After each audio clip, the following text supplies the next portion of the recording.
Imagine with me the first hour of your day. It might go something like this. Before you've even fully settled in for your day, a few things have already happened. You have an email that's urgent. You have a child texting you, trying to arrange an after school activity you hadn't planned on. A colleague sends a message asking for a quick decision. A headline pulls your attention to your phone. A calendar notification alerts you to a meeting you didn't expect. So you respond. And without really noticing it, the day begins to run at a pace and in a direction perhaps that you didn't even choose. You move from one thing to the next, reacting, responding. Somewhere in the middle of that, something subtle happens. You stop asking, is this the best thing to do? Is this my priority? Is this in the best interest of the business, my family, myself? And instead, the environment starts answering those questions for you. By the end of the day, you may have made dozens of decisions, but perhaps you haven't actually accessed that intelligence that made you the leader in the first place. If this sounds familiar, you're not alone. Many of us are navigating a modern cognitive battleground where urgency, expectations, constant information are really battling for our attention. And oftentimes, this is all happening very subtly underneath the surface. In this episode, we're going to explore the invisible forces that quietly erode your internal authority, why it's important to wake up to these forces for your personal and professional success, and some concrete steps you might choose to take to lead and live from your own real intelligence. Welcome back to the Real Intelligence Podcast. I'm your host, Jenny Swim, and I'm so glad you're here. James Giordano, chief of the Neuroethics Studies Program and scholar in residence in the Pellegrino Center for Clinical Bioethics at Georgetown University, was speaking to a group of cadets at West Point. And he said something that was really striking. Quote, "The brain is and will be the 21st century battlescape." End of quote. Now, I recognize he was speaking to military cadets about modern warfare and what they needed to be aware of, what the adversary might target in their cognition, the way they perceive things, the way they think and assess a situation, what might appear to be true. But he went on. He warned them that forms of neurocognitive influence, again, something that influences our thinking, our perceptions, will appear not just in warfare, but in their professional and personal lives. I want to just sit with that for a minute. Neurocognitive influence will be part of our life no matter where we spend our time. That's the world we live in. And this neuroscientist was trying to explain that, how important it is to understand the real stakes of what we're dealing with, because this affects our choices, our leadership, our awareness. Once we understand this, we start to recognize we're not just busy. We've been busy for a long time, but we're operating inside of environments of influence. And we have to recognize that these environments of influence are subtly pulling us in a direction, in the direction that is in the best interest of the source of that influence, not necessarily our own best interest. This subtly pulls us away from our own perception, our judgments, our internal compass. And when we lose contact with these things, something essential about our own leadership can erode. Leadership by definition, again, whether you're a leader in your home, a leader in your community, a leader in your business, leadership by definition requires we maintain access to our own thinking. Of course, influence surrounds us. It always has. But more than ever, real intelligence includes our ability to maintain or come back to independent thought under cognitive, social, and environmental pressure. Now, is our thought ever totally independent? Probably not. It's always influenced. But as long as it can be aligned with our own internal compass, aligned with our source, aligned with our own thinking, then we're able to continue to lead in directions that are important to us. Nick Theraman, founder and CEO of WraithWatch, said the following on a Sean Ryan Show episode. Quote, "If the first biblical flood was a physical one, the second one is going to be an informational one. We're going to be hit with a volume and velocity of information, the likes of which we are not prepared for with our evolutionary programming." End of quote. This influx of information is something we already see. The problem is we're not only receiving a flood of information, we're receiving a flood of influence. This flood increases access to pressures that seek to influence how we think, what we do, and how we feel. Let me illustrate why this might be so important with some research from Todd Rose. Now, Todd Rose is author of Collective Illusions. And in this, he explores how our desires to fit in leads us to create false ideas and sometimes act against our own interests. And in his research, he highlighted an experience that was had in Vietnam around child malnutrition. So there was an issue with malnutrition in Vietnam, and experts went in to try to resolve this. Now, their top-down approaches weren't working, so they decided to shift their focus to some of the outliers in the community. And they found children who were not malnourished and studied them. What did they find? They found that their mothers, contrary to cultural norms, were privately feeding their child bits of shrimp and other items to give that child a more well-rounded meal. Now, we might think, well, of course, shrimp is prevalent in Vietnam. That's a great idea. Well, the cultural norms of the day were that it was a lower class thing to do and not in the best interest of the child. These mothers were labeled positive deviants, according to these researchers, because they were able to go against social and cultural norms to do something positive for their children. I love these Vietnamese mothers for their courage to lead despite the influences of their culture.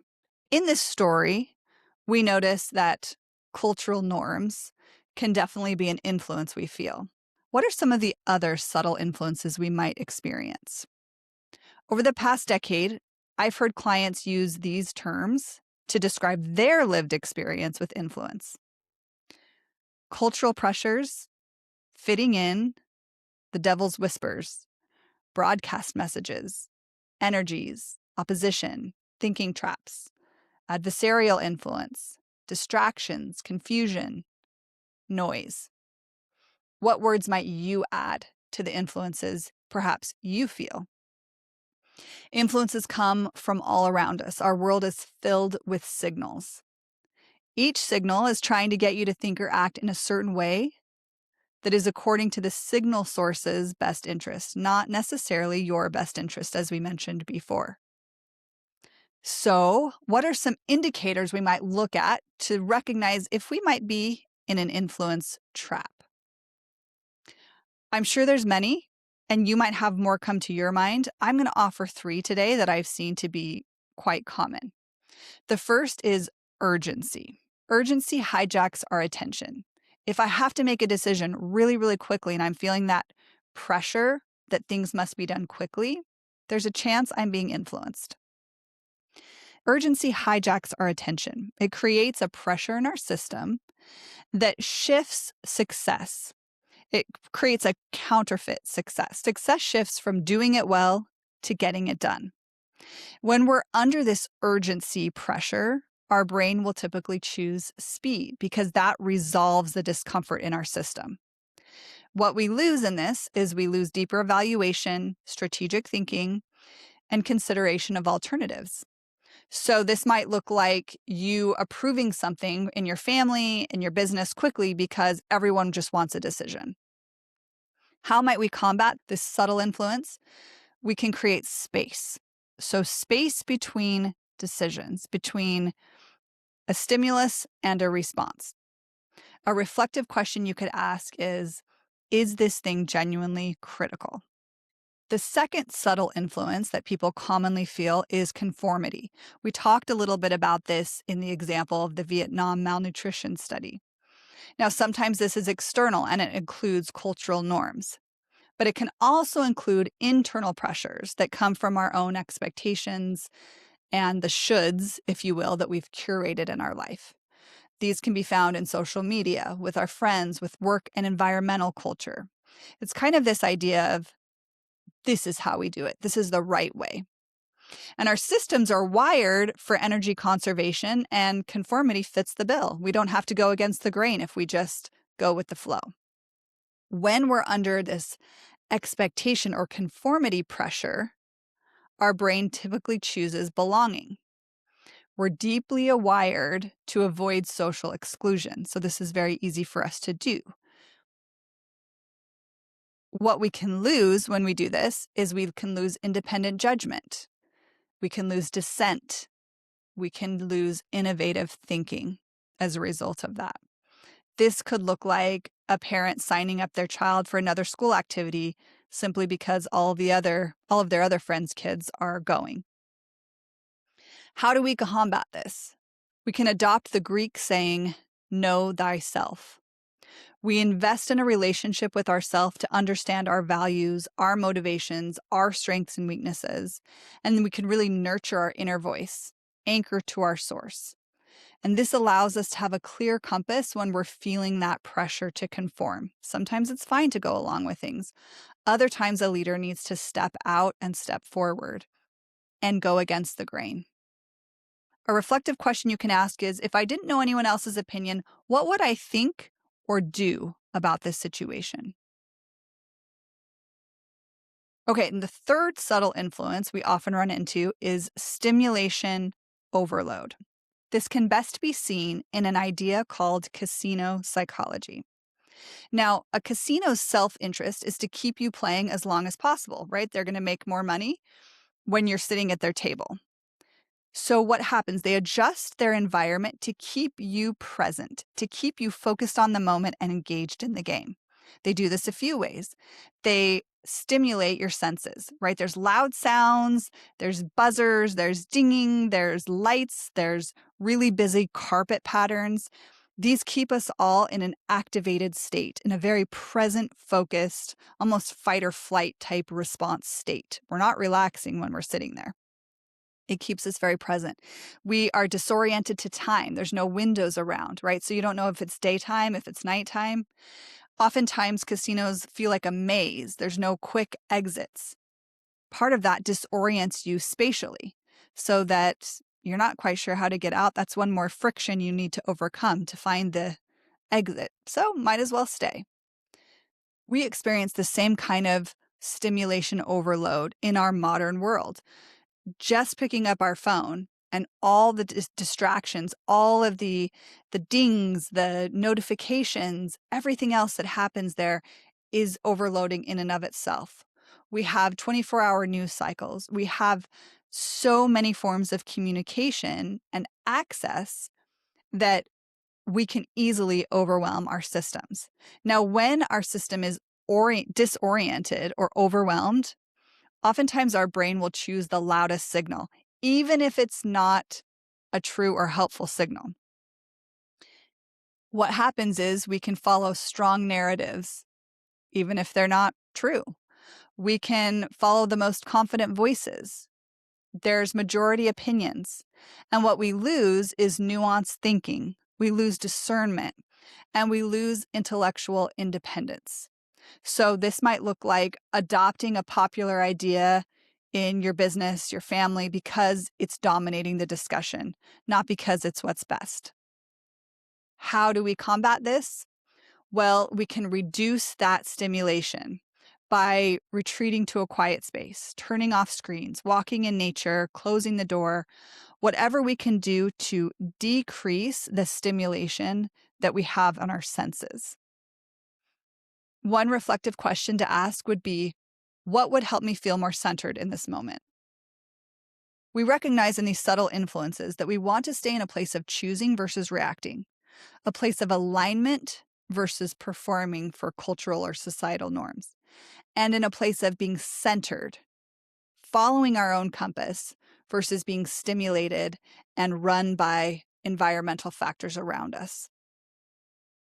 Like the Vietnamese mothers who went against cultural norms to protect their children, leaders today must discern.